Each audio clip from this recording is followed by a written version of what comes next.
Pelo que dizem por aí, é mais um estilo originado aí na costa oeste dos Estados Unidos, mais especificamente no estado da Califórnia, na cidade de San Francisco e na cervejaria que se chama Social Kitchen and Brewery. O cervejeiro da casa, chamado Kim Sturtevant, já usava uma enzima específica chamada amiloglucosidase na produção de algumas de suas cervejas, como era o caso das Porters, das Stouts e principalmente da mais alcoólica da casa, que era uma Triple IPA, chamada Jungle Cruise, que conta com 12,7 de graduação alcoólica.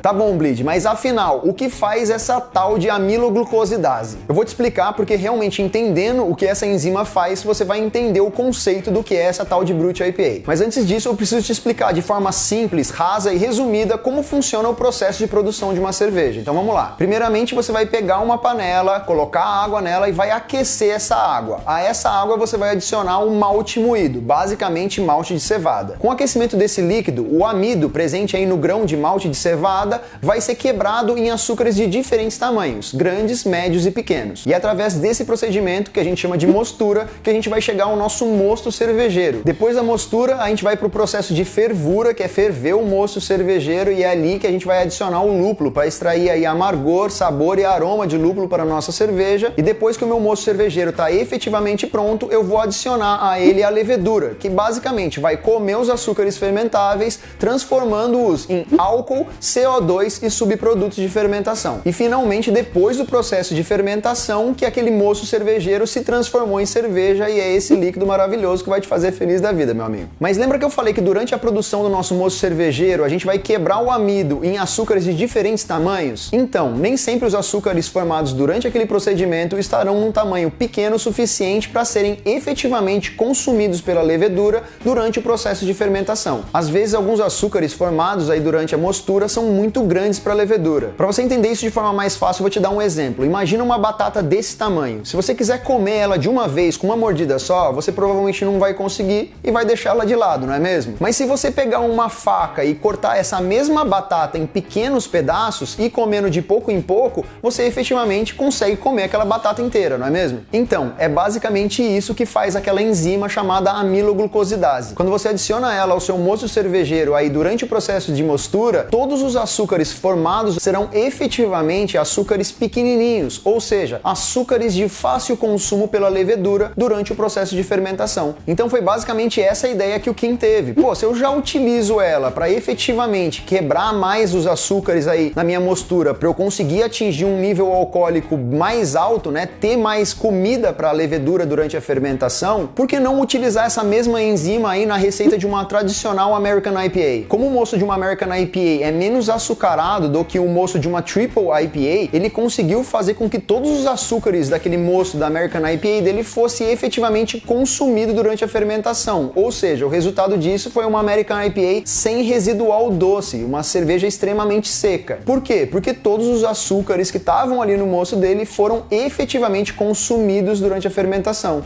Se você gostou do vídeo, não esquece de deixar aquele joinha que ele é muito importante. Se você ainda não é inscrito aqui no canal, não esquece de clicar no botão aqui embaixo inscrever-se para acompanhar nossos vídeos semanais aqui no Dr. Breja, beleza? Eu sou o Bleed, esse é o Dr. Breja e até a próxima.